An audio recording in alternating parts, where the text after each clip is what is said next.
हाँ जी दोस्तों, कैसे हो आप सभी लोग। स्वागत है आपका फिर से एक अनदर ब्लॉग में। और सोचा कि आज कहीं जा रहे थे तो भैया दूज है, भैया दूज पे जा रहे थे अपनी बुआ के घर। तो सोचा एक मिनी ब्लॉग बना लिया जाए। और बेसिकली यूपी ही जा रहे थे।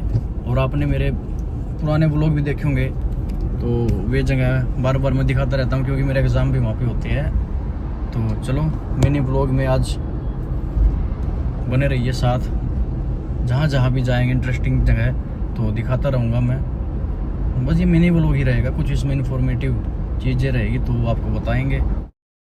जो पुल आप अभी देख रहे हो यह हरियाणा को यूपी से कनेक्ट करता है और इस पुल का नाम है गौरीपुर मोड़ गौरीपुर पुल। और जो आप यमुना नदी देख रहे हो अभी तो पुल से काफ़ी नीचे है, मान लो 40-50 फुट। और मॉनसून सीजन में यह पुल से सिर्फ 2 या 3 फुट की दूरी पर रह गई थी। के लिए मैं क्या क्या रास्ता दिखा दो भाई जी एक बार। क्या रास्ता है ये देखो आप, लक्षगृह जाने के लिए रास्ता। यही सही दुर्योधन ने पांडवों का पीछा किया। ये देखिए, ये है रास्ते। रास्ता क्या होता। रास्ते की तो दोस्तों आप पूछो मत, हम कैसे कैसे परेशान होकर रास्तों से गए थे। और आप देख सकते हो कितना पैची ये रास्ता है गांव से निकल के। ये गूगल मैप पे दोस्तों कभी भरोसा मत करना, कभी गांव से निकालेगा कभी कहीं से। जो रास्ता दोस्तों आप ये देख रहे हैं, हम बागपत से होते हुए बरनावा की तरफ गए थे। अगर हमें हरियाणा से बरनावा आना पड़ता है तो हम पहले बड़ौत में जाते हैं और बड़ौत से राइट को एक रास्ता जाता है, वही बिल्कुल सीधा बरनावा लाक्षागृह की तरफ जाता है। ग्राम पंचायत कैडवा में हमारा स्वागत है। ये ग्राम पंचायत कैडवा की है, जिला बागपत यूपी।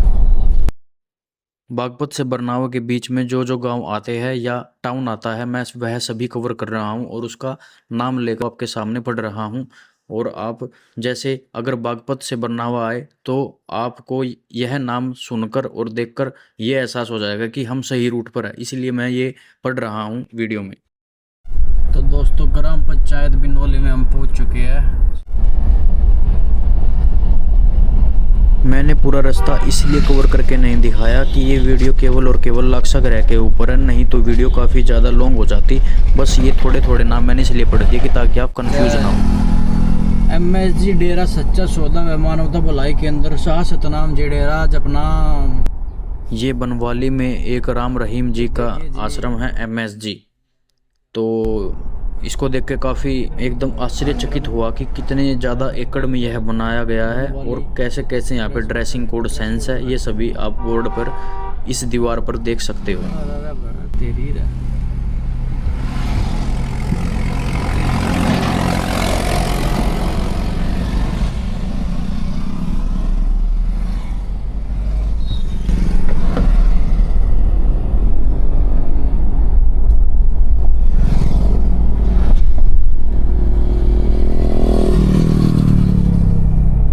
हमारे पीछे गाड़ी लगवा दी कैमरे देख कर। ये देखिए जी, शेक एंड जूस कॉर्नर। तो दोस्तों आपने ये देख लिया होगा कि कितना बड़ा यह राम रहीम का आश्रम है।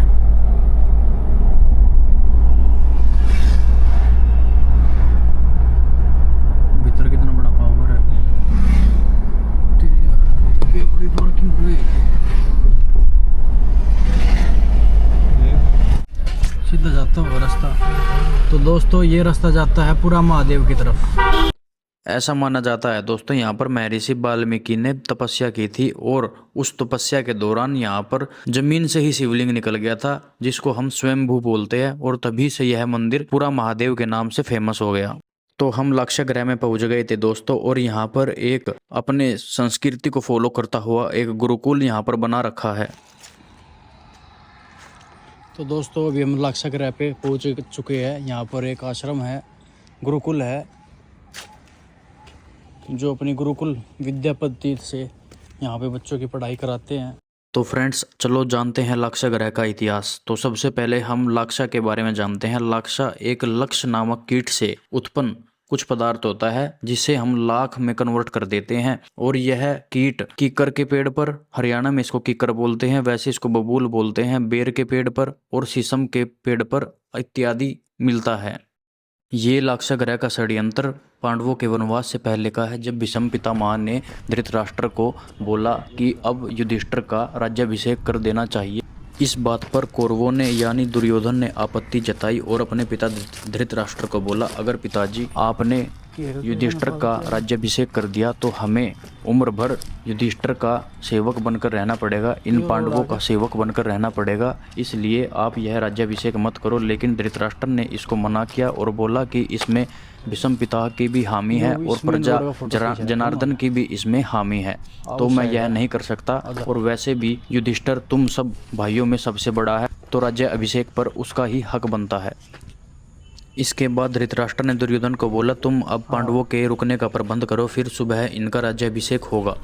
दुर्योधन रात भर योजना बनाता है और सोचता है कि पांडवों को कैसे खत्म किया जाए, तो वह पुरोचन नामक एक व्यक्ति को बुलाता है और लाक्षागृह बनाने का काम देता है। और पुरोचन को वह बोलता है, लाक्षागृह एकदम ऐसा होना चाहिए कि जो आग लगते ही वह राख हो जाए। उसके लिए पुरोचन सूखी घास, लाख और ऐसे ऐसे पदार्थों का यूज करता है जो एकदम आग को पकड़ते हैं। महाभारत कालीन वर्णावा का नाम वर्णाव्रत बोला गया है। ये वर्णावत वही गांवों में से एक है जब पांडवों ने कौरवों से 5 गांवों की मांग की थी, जिनमें थे तिलपत, वर्णावत, सोनीपत, पानीपत और बागपत। चला देखिए। तो महात्मा विदुर को यह बात पता चलती है कि दुर्योधन ने पांडवों को मारने के लिए षड्यंत्र रचा है, और वह रास्ते में जाते हुए पांडवों को सब कुछ बता देते हैं और उनको सचेत कर देते हैं कि लाक्षागृह के अंदर आपको एक ऐसी गुफा बनानी है जो हिंडन नदी के किनारे पर निकलती है। यह सभी नाम आप महाभारत में देख सकते हैं, सब कुछ ऐसे का ऐसे लिखा हुआ है। वर्णाव्रत उसका प्राचीन नाम है। जो अभी आप गुफा आगे वीडियो में देखेंगे वह गुफा लाक्षागृह से लेके हिंडन नदी के किनारे पर निकलती है, और हिंडन और कृष्णा नदी का लाक्षागृह पर संगम है। अब आते हैं वापस अपनी कहानी पर। जब पुरोचन लाक्षागृह में सो रहा था तो पांडवों ने उसी के कक्ष में आग लगा दी, और पुरोचन भिलनी और उसके 5 पुत्रों के साथ वहीं पर मर गया। और दुर्योधन को लगा कि 5 पांडव और उनकी माता जलकर राख हो गए, तो वह बहुत खुश हुआ। लेकिन नियति में कुछ और ही लिखा हुआ था। दुर्योधन अपने प्रयास में विफल रहा और पांडव वहां से बच गए, और बाद में महाभारत जैसे महान ग्रंथ की रचना हुई।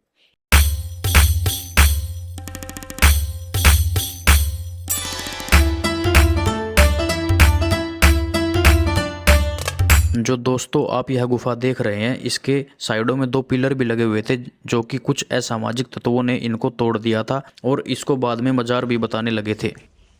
यह लाक्षागृह 30 एकड़ में फैला हुआ है और 100 फुट ऊंचाई के टीले पर बना हुआ है।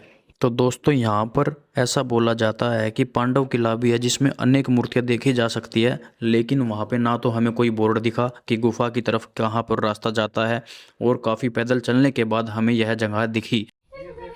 तो अपनी सरकार से यही मैं अनुरोध करना चाहता हूँ कि कृपया इन पर ध्यान दे और इनको रेनोवेट करे, और आर्कियोलॉजिकल डिपार्टमेंट इनको अपने अंडर में ले, ताकि हमारा कई हजार साल पुराना इतिहास बना का बना रहे और आगे आने वाली पीढ़ी भी इसको देखे। और आप देख सकते हैं कि हम इस गुफा के अंदर भी गए। यह गुफा केवल और केवल 6-7 फुट की गहरी थी और ये बिल्कुल अवशेष मात्र ही रह चुका था, लेकिन वहाँ की मिट्टी और खुशबू ऐसे याद दिला रही थी कि जैसे हम उसी युग में अभी जी रहे हैं। ये है जी लाक्षागृह का अंतिम द्वार, अंतिम गुफा यहाँ से बंद हो चुकी है अभी ये। अगर आप चाहते हैं